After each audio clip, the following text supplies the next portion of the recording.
Je m'appelle Camille, j'ai 32 ans et ce soir-là, j'ai découvert que ma propre chair et mon propre sang complotaient ma destruction totale. J'ai pressé mon corps contre le mur froid du couloir sombre, ma main tremblante serrant le téléphone qui enregistrait silencieusement chaque mot. Le son des ricanements malveillants de ma sœur flottait à travers l'entrebâillement de la porte du salon, immédiatement suivi par l'approbation enthousiaste de ma mère. J'ai entendu ma sœur chuchoter d'un ton suffisant, tant que tout le monde y croit, ça suffit, non? Maman. Sans hésitation, ma mère a répondu, ne t'inquiète pas. Personne ne remet jamais en question un scandale comme celui-ci. Elles étaient occupées à finaliser les derniers détails d'un plan destiné à m'humilier devant tous ceux que j'aimais lors de la grande soirée de Noël qui devait avoir lieu ce week-end. J'ai senti mon cœur se serrer comme s'il était écrasé par une main invisible lorsque j'ai entendu la phrase la plus cruelle qu'une mère puisse prononcer pour confirmer sa trahison. J'ai écouté attentivement ces mots tranchants déchirer le silence, déclarant qu'après ce soir, Raphaël appartiendrait à ma sœur, tandis que je ne serais plus rien d'autre qu'une trompeuse méprisée. Cette simple phrase a tué la dernière once d'affection que je portais encore aux personnes présentes dans cette pièce. Au lieu de m'effondrer en larmes ou de faire irruption pour leur crier dessus comme elles s'y attendaient probablement, j'ai senti un calme terrifiant m'envahir.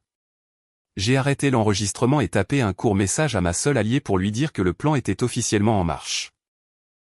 J'ai tourné le dos aux personnes qui étaient censées m'aimer et je suis parti, le regard plus froid que la tempête d'hiver qui s'annonçait, car elles voulaient un spectacle et j'allais leur offrir un chef-d'œuvre.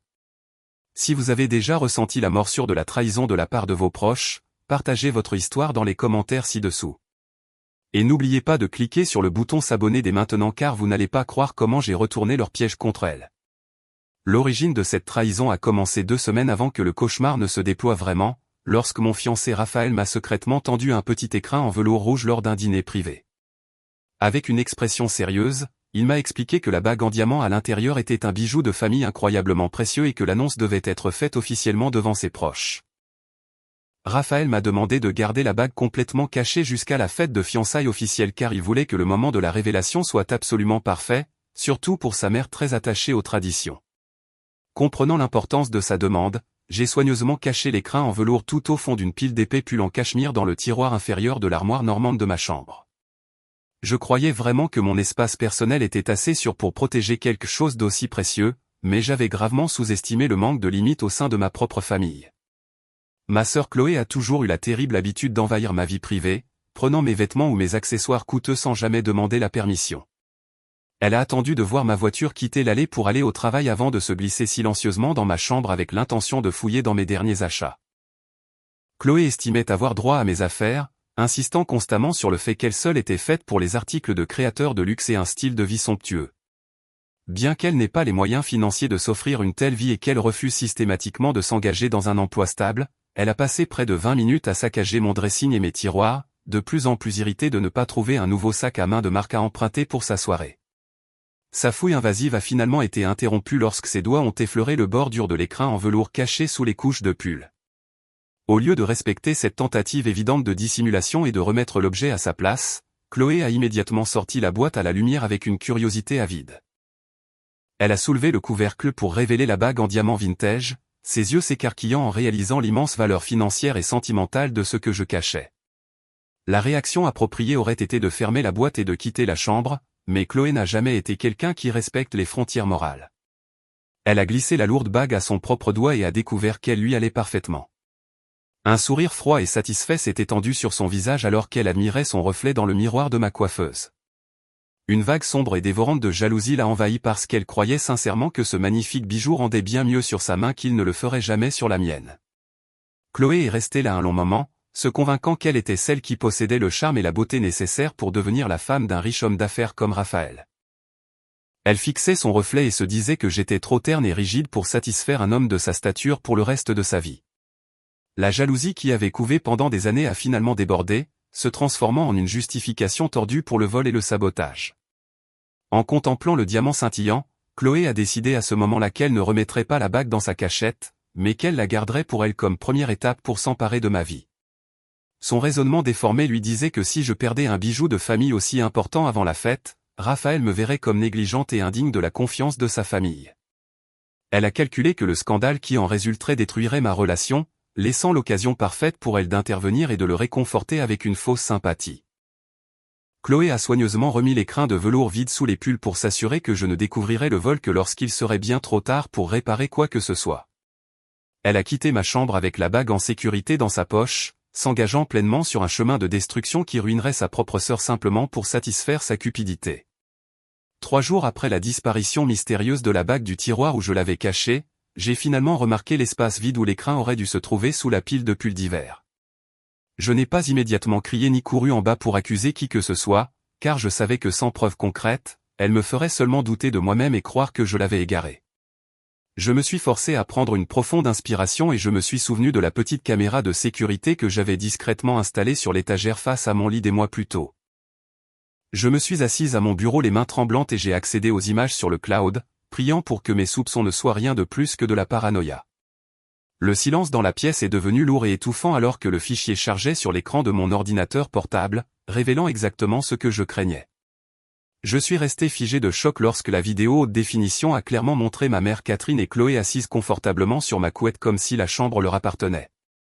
Les images les montraient complètement à l'aise dans mon espace privé, discutant de l'avenir de ma relation avec une froideur glaçante. J'ai regardé avec horreur Chloé se pencher en avant, le regard perçant, et commencer à empoisonner l'esprit de ma mère avec des mensonges sur mes réussites professionnelles. Elle ne se contentait pas de voler la bague. Elle voulait détruire chaque aspect de la vie que j'avais travaillé si dur à construire. Chloé a tissé une histoire ignoble, prétendant que ma récente promotion n'avait pas été méritée par un travail acharné ou de longues heures. Elle a regardé ma mère droit dans les yeux et a inventé une liaison entre moi et mon supérieur, insistant sur le fait que j'avais obtenu un avantage déloyal. La voix de Chloé dans l'enregistrement est devenue venimeuse, me tordant l'estomac. Tu penses honnêtement qu'elle est assez intelligente pour obtenir ce poste? Elle a couché avec ce vieux directeur juste pour grimper dans le fauteuil de manager. Je m'étais attendu à ce que ma mère me défende, ou au moins remette en question une accusation aussi vulgaire et sans fondement contre sa propre fille. Au lieu de cela, Catherine a simplement hoché la tête en signe d'accord, comme si cela confirmait quelque chose qu'elle avait voulu croire depuis le début. Elle semblait soulagée d'avoir enfin une raison de diminuer mon succès pour qu'il n'éclipse pas son enfant préféré. Catherine a regardé Chloé avec une expression grave et a répondu sans hésitation, « Tu as raison. La famille de Raphaël est si prestigieuse. Nous ne pouvons pas permettre à une belle fille aux mœurs légères de ternir leur réputation. » Mon cœur s'est brisé en 1000 morceaux en réalisant qu'elle ne faisait pas que commérer. Elle conspirait activement pour détruire mes fiançailles. Les 20 minutes suivantes de la vidéo les montraient en train de planifier méticuleusement comment fabriquer des preuves pour soutenir leur version tordue de la réalité. Je les ai écoutés discuter de l'utilisation d'un faux numéro de téléphone pour créer une série de SMS compromettants, faisant croire que je communiquais avec un amant. Elles ont même parlé de retoucher des photos pour me placer dans des situations compromettantes qui n'avaient jamais eu lieu. Le niveau de détail de leur plan prouvait qu'elles pensaient à me ruiner depuis longtemps. Elles ont décidé que le moment idéal pour faire exploser cette bombe serait lors de la prochaine soirée de Noël, lorsque tous les proches de Raphaël et ses partenaires commerciaux seraient présents pour assister à mon humiliation. Chloé a souri méchamment à la caméra et a porté le coup de grâce, « Ce soir, je montrerai à tout le monde son vrai visage pour que Raphaël réalise enfin qu'il le mérite vraiment. » Je suis resté assise dans la pénombre de ma chambre, laissant la vidéo tourner en boucle alors qu'un engourdissement froid se répandait dans mes veines. Elle prévoyait de me peindre comme une trompeuse et une fraudeuse devant l'homme que j'aimais juste pour me le voler. Cette trahison allait bien au-delà d'un bijou volé. Elles essayaient de voler ma dignité et mon avenir. J'ai réalisé que pleurer sur cette traîtrise ne résoudrait rien et que si je voulais survivre, je devais être plus intelligente qu'elle. J'ai sauvegardé le fichier vidéo dans 3 emplacements sécurisés distincts parce que cet enregistrement n'était plus seulement une découverte déchirante. C'était une arme. Elle voulait exécuter publiquement mon personnage. Mais elle n'avait aucune idée qu'elle venait de me tendre le pistolet. Une semaine avant que la fête de Noël extravagante ne soit prévue au domaine familial, je savais que je ne pouvais pas mener cette bataille seule contre ma propre mère et ma sœur. J'ai soigneusement copié le fichier vidéo incriminant de mon ordinateur portable sur une clé USB sécurisée pour m'assurer que la preuve originale reste à l'abri de toute altération numérique ou suppression soudaine. J'ai conduit directement jusqu'à la résidence de tante Hélène, qui est la sœur cadette de mon père et sans doute la femme la plus puissante et la plus juste de toute notre lignée familiale élargie.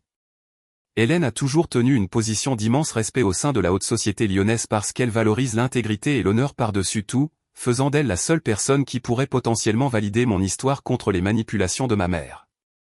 Je suis entré dans son bureau avec le poids du monde sur mes épaules, sachant que si elle ne me croyait pas, je serais complètement isolé dans la tempête à venir.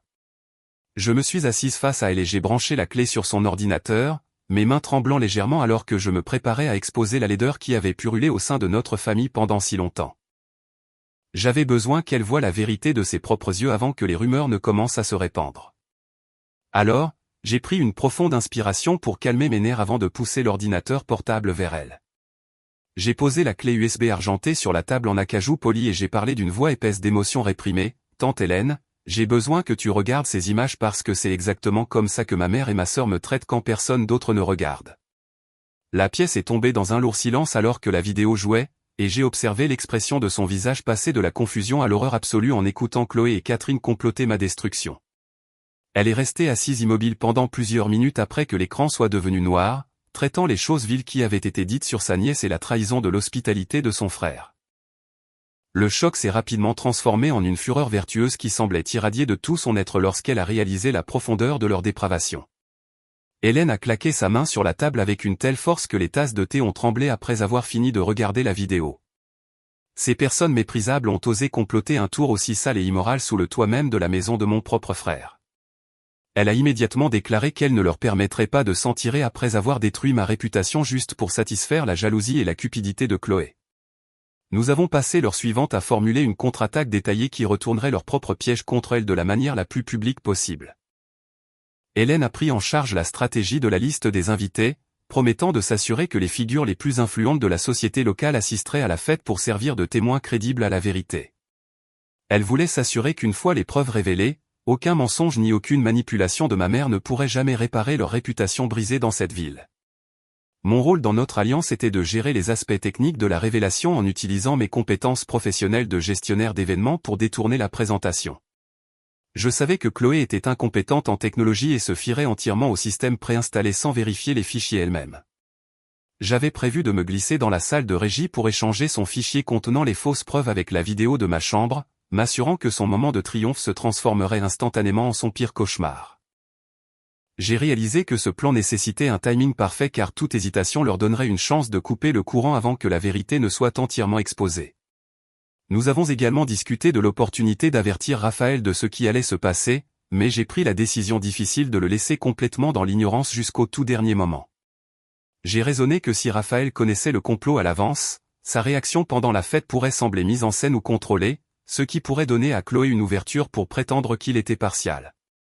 J'avais besoin que son choc, sa colère et son dégoût soient bruts et authentiques, pour que tout le monde dans la salle sache sans aucun doute qu'il n'était pas impliqué dans leur combine. C'était un pari dangereux de laisser l'homme que j'aime marcher dans une embuscade, mais je savais que c'était le seul moyen de couper définitivement les liens avec ma famille toxique. La réunion s'est conclue par un pacte solennel entre nous, et pour la première fois depuis des semaines, j'ai senti une lueur d'espoir que justice pourrait réellement être rendue. Hélène s'est levée et a contourné le bureau pour me regarder dans les yeux, offrant la validation que j'avais désespérément désirée d'une figure maternelle toute ma vie. Elle a tendu la main à travers la table pour saisir fermement mes mains tremblantes tandis que ses yeux brûlaient d'une détermination féroce. « Ne t'inquiète pas, Camille, car je vais t'aider à transformer cette fête en une tombe qui enterrera leur cupidité pour toujours. » Cet après-midi-là, l'atmosphère dans le manoir est devenue étrangement étouffante, alors que les nuages gris dehors signalaient une tempête hivernale imminente qui reflétait la tension grandissant entre les murs. L'équilibre délicat de la maison a été plongé dans un chaos immédiat lorsque Raphaël est arrivé au domaine bien plus tôt que nous ne l'avions prévu, accompagné de Madame de Valois, sa mère, une femme connue dans toute la région pour son adhésion rigide aux valeurs traditionnelles et à l'honneur familial. Son arrivée précoce et inattendue a fait paniquer visiblement Catherine, car elle savait que Madame de Valois était une femme incroyablement difficile à satisfaire et jugerait chaque détail de la soirée d'un œil critique. J'ai observé depuis le coin de la pièce ma mère ordonner frénétiquement au personnel de polir l'argenterie qui brillait déjà, désespérée de créer une façade de perfection pour la matriarche de la riche famille qu'elle voulait si désespérément impressionner. Chloé a vu l'arrivée de Raphaël non pas comme une cause d'alarme, mais comme une occasion en or de commencer sa séduction avant que la fête ne commence officiellement. Elle avait choisi de porter une robe cramoisie audacieusement coupée, bien trop révélatrice pour une réunion de famille de Noël, ayant clairement l'intention d'attirer tous les regards de la pièce sur sa silhouette. Chloé a passé tout l'après-midi à tourner autour de Raphaël comme un papillon de nuit attiré par une flamme, ignorant complètement ma présence, alors qu'elle envahissait son espace personnel avec une série de gestes suggestifs.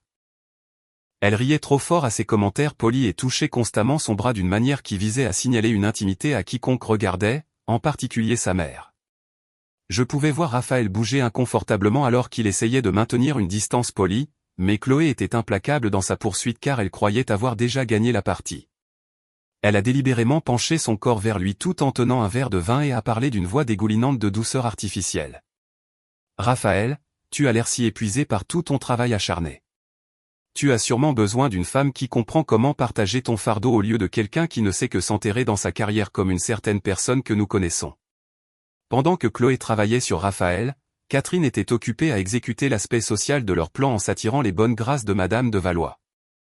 Ma mère suivait la femme plus âgée dans le salon, hochant la tête avec enthousiasme à chaque critique que Madame de Valois faisait sur la décoration ou le traiteur.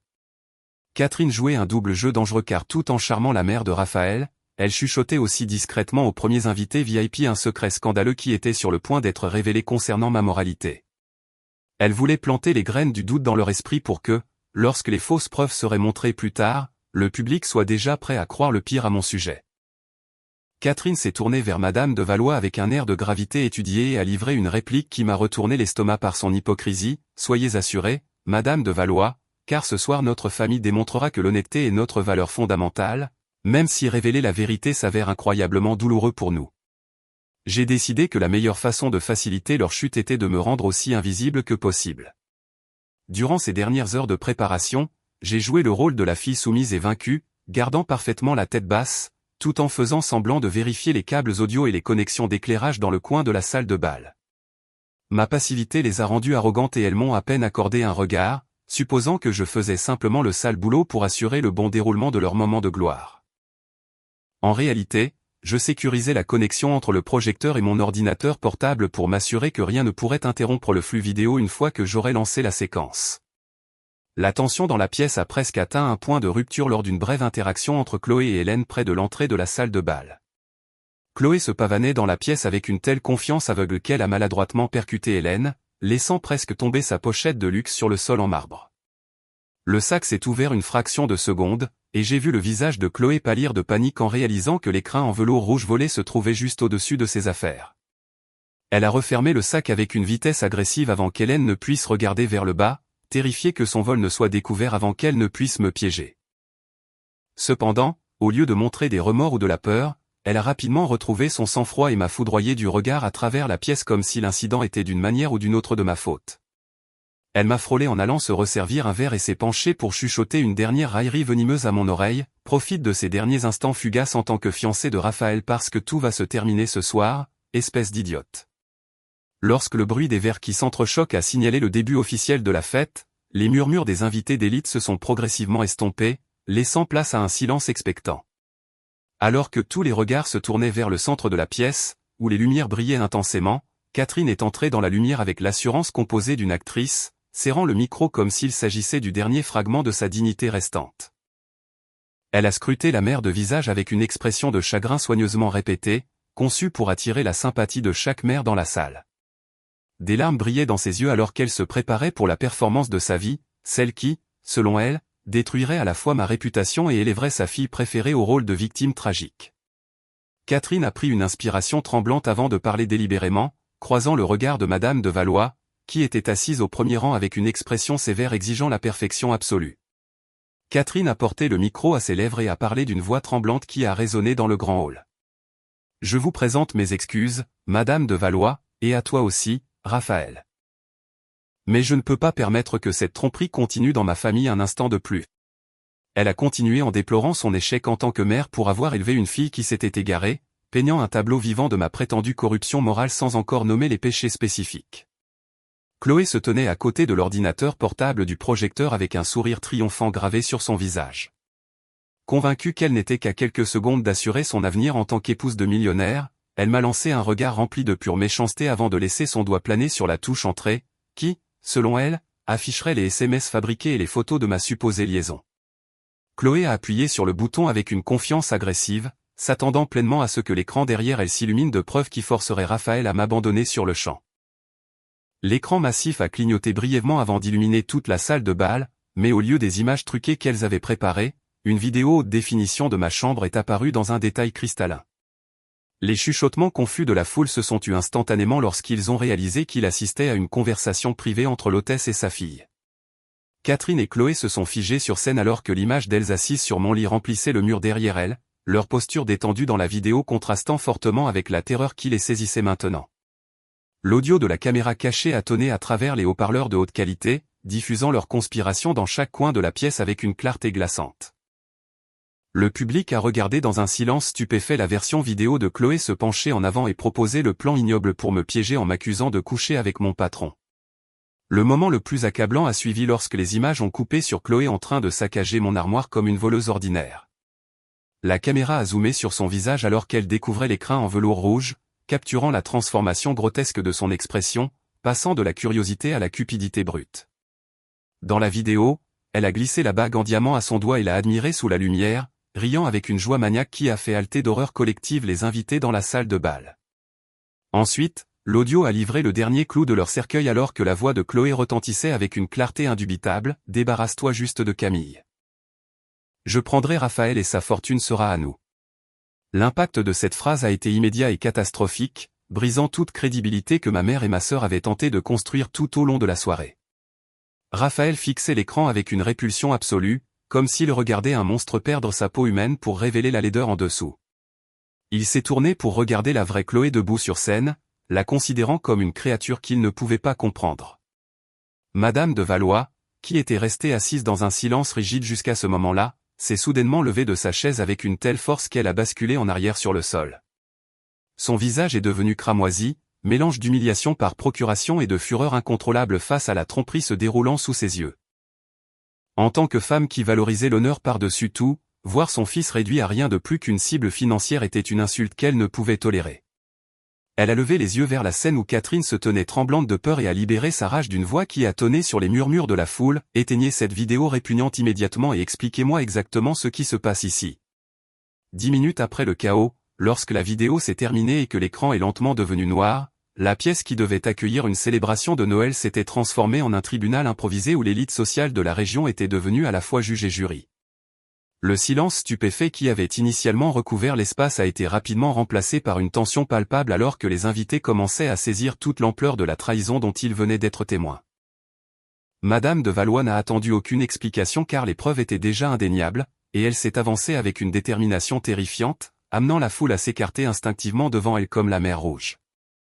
Elle s'est arrêtée directement devant Chloé, qui tremblait dans sa robe rouge comme une feuille piégée dans une tempête violente, incapable de former un seul mot cohérent pour sa propre défense. Madame de Valois a levé la main et a giflé Chloé au visage, le son sec résonnant dans le hall silencieux comme le tonnerre, signalant officiellement la fin du statut social de Chloé. La force de la gifle a fait trébucher Chloé en arrière, sa main agrippant sa joue brûlante alors qu'elle fixait la matriarche avec une incrédulité absolue face à l'échec catastrophique de son plan. Madame de Valois l'a regardée de haut avec un pur mépris, ne voyant plus une belle fille potentielle, mais quelque chose de sale accroché à la semelle de sa chaussure. Elle a pointé un doigt parfaitement manucuré vers le visage de Chloé et a rendu un verdict qui entrait ma sœur pour le reste de sa vie dans cette ville. Madame de Valois a parlé d'une voix aussi tranchante qu'une lame fend dans l'air, « Espèce de créature sans vergogne, quelqu'un d'aussi bas ne mérite pas de mettre les pieds chez moi. Pas même si vous étiez embauchée comme jardinière. » Raphaël s'est avancé immédiatement après sa mère, son visage dépouillé de toute trace de la chaleur que je connaissais autrefois, remplacé par une fureur froide visant directement la femme qui avait essayé de voler son avenir. Il n'a pas élevé la voix, pourtant sa présence seule suffisait à faire reculer Chloé alors qu'il tendait la main vers sa pochette de créateur. Il lui a ordonné d'ouvrir le sac sur le champ, et quand ses doigts tremblants ont maladroitement manipulé le fermoir, Raphaël le lui a arraché des mains pour récupérer ce qui lui appartenait. Il a sorti l'écrin en velours rouge des profondeurs de son sac à main, l'a ouvert brièvement pour confirmer que la bague en diamant était en sécurité, puis l'a refermé avec une finalité qui a résonné dans toute la pièce.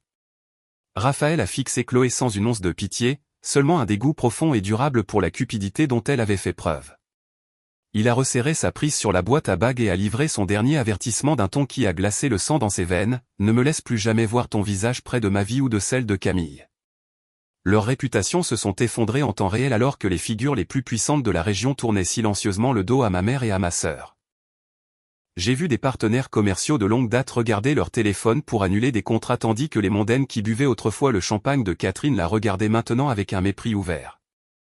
Catherine a essayé d'attraper le bras d'un riche investisseur pour insister sur le fait que tout était un malentendu, mais il l'a repoussé comme si son toucher était contagieux et s'est dirigé droit vers la sortie. La réalisation qu'elle était devenue une paria sociale s'est lentement installée, et Catherine a scruté la pièce avec des yeux sauvages et désespérés, cherchant quelqu'un encore prêt à reconnaître son existence. Je savais que c'était mon moment pour couper le dernier lien qui m'attachait à ce cycle toxique d'abus et de manipulation. J'ai lentement détaché le fin bracelet en argent que ma mère m'avait offert pour mon 18e anniversaire, le seul cadeau qu'elle m'ait jamais fait qui n'était pas une insulte. Le métal semblait froid contre ma peau, tout comme la relation que j'avais endurée pendant 32 ans, et l'enlever donnait l'impression de se défaire d'une lourde chaîne. Je me suis dirigé vers la table où Catherine se tenait au milieu des ruines de son ambition, et j'ai doucement posé le bracelet sur la nappe blanche. J'ai regardé droit dans les yeux remplis de larmes de la femme qui m'a donné la vie et j'ai prononcé mes derniers mots, « Tu voulais de l'honneur. Maintenant, toute la ville sait exactement combien vaut ton honneur. » Je n'ai pas attendu sa réponse car il ne restait rien qui puisse réparer ce qu'elle avait détruit. Je me suis détourné des silhouettes sanglotantes de ma mère et de ma sœur, j'ai pris la main de Raphaël d'un côté et le bras de tante Hélène de l'autre, et ensemble nous avons marché vers les grandes doubles portes du manoir, unis alors que nous laissions les ténèbres derrière nous. Les gémissements de Catherine devenaient plus forts à mesure que la réalité de son isolement s'installait pleinement. Mais je ne me suis pas retourné une seule fois. Je suis sorti dans la fraîcheur de la nuit, laissant derrière moi la splendeur pourrissante du domaine. Et pour la première fois de ma vie, je me suis senti complètement et totalement libre. 6 mois se sont écoulés depuis cette nuit fatidique où la vérité a été révélée sur l'écran lors de la cérémonie, et ma vie a changé d'une manière si belle que je peux à peine la reconnaître moi-même. J'ai officiellement épousé Raphaël lors d'une cérémonie privée et profondément intime dans les collines vallonnées de la Toscane, en Italie. Loin des murmures toxiques de l'élite sociale locale, nous avons échangé nos vœux sous le soleil doré de l'après-midi avec seulement nos amis les plus proches et tante Hélène présents, veillant à ce que notre journée spéciale soit définie par un amour authentique plutôt que par des obligations sociales vides. La paix que je ressens maintenant est encore amplifiée par ma réussite professionnelle, car j'ai enfin ouvert ma propre entreprise d'organisation d'événements qui est rapidement devenue l'une des agences les plus recherchées de la ville. Je n'ai plus à cacher mes talents ni à craindre que ma mère s'attribue le mérite de mon travail acharné, car chaque réalisation que j'atteins m'appartient désormais entièrement. Le sort de celles qui ont essayé de me détruire a été beaucoup moins clément, servant de rappel sévère que les actions entraînent inévitablement des conséquences. Chloé fait maintenant face à un procès majeur pour diffamation et vol, car Madame de Valois a refusé de laisser l'insulte à sa famille impunie. Ma sœur a été forcée de vendre sa garde-robe de créateur et travaille maintenant comme serveuse dans un petit bistrot en périphérie de la ville juste pour faire face à ses dettes juridiques croissantes. Elle a été définitivement blacklistée de tous les événements de la haute société, et les gens qu'elle essayait autrefois d'impressionner refusent maintenant même de croiser son regard si elle vient à servir leur table. Être forcée de verser du café pour les femmes dont elle se moquait autrefois l'a humiliée d'une manière qu'aucune réprimande n'aurait jamais pu faire. Mon père s'est enfin réveillé à la réalité de la femme avec qui il vivait depuis des décennies et a pris la décision de se séparer officiellement de Catherine peu de temps après l'éclatement du scandale. Il a déménagé dans un appartement calme en ville pour retrouver sa paix, laissant Catherine complètement seule dans le vaste domaine familial qu'elle chérissait autrefois par-dessus tout. Elle vit maintenant une existence solitaire dans cette immense maison froide, car les proches ont coupé tout contact pour éviter d'être associés à sa disgrâce. La fortune familiale qu'elle était si désespérée de protéger a été drainée par les frais juridiques et la perte de partenaires commerciaux, la laissant entourée de meubles coûteux mais sans assez d'argent pour payer les factures de chauffage. Hier après-midi, alors que je passais en revue les contrats pour un prochain gala de charité, mon téléphone a vibré avec une notification d'un numéro inconnu.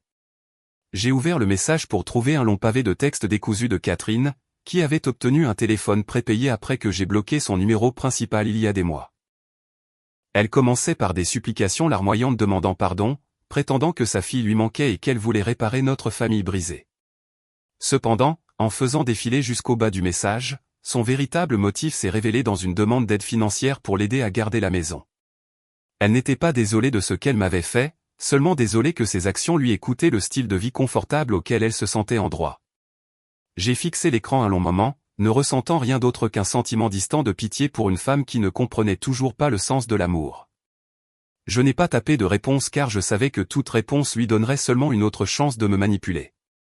J'ai appuyé sur le bouton bloqué sans une seconde d'hésitation et j'ai supprimé le fil de discussion, effaçant ainsi sa dernière tentative de me ramener dans ses ténèbres. Le mariage en Italie a été véritablement le plus beau jour de ma vie car il marquait le début d'un avenir dans lequel je suis valorisé pour qui je suis. Raphaël et moi avons passé 2 semaines à voyager à travers les vignobles, célébrant notre liberté loin du drame qui nous avait hantés si longtemps. À notre retour, le lancement de mon entreprise a été accueilli avec un soutien immense de la communauté, prouvant que l'intégrité vaut plus que n'importe quel héritage. Mes clients apprécient ma transparence et mon dévouement, des qualités que je me suis battu pour préserver malgré l'environnement dans lequel j'ai été élevé. Quant à Chloé, sa chute est devenue une fable que l'on chuchote dans les country clubs où elle ne peut plus entrer. J'ai entendu par une connaissance commune qu'elle a tenté d'assister à un événement caritatif public le mois dernier, seulement pour être discrètement escortée vers la sortie par la sécurité avant même d'atteindre le bar. L'image d'elle expulsée du monde qu'elle désirait en dominer contraste fortement avec l'arrogance qu'elle affichait sur cette scène. Elle apprend à la dure que le caractère est la seule monnaie qui compte quand l'argent vient à manquer. L'isolement de Catherine est peut-être la punition la plus appropriée de toutes, car elle a passé toute sa vie à se soucier davantage de la perception publique que des liens humains. Maintenant que l'opinion publique s'est retournée contre elle, elle n'a plus rien à quoi se raccrocher, à part les échos de ses propres mauvais choix. Elle erre dans les couloirs vides d'un manoir qui se dresse maintenant comme un monument à sa cupidité, se demandant probablement où tout a mal tourné sans jamais se regarder dans le miroir.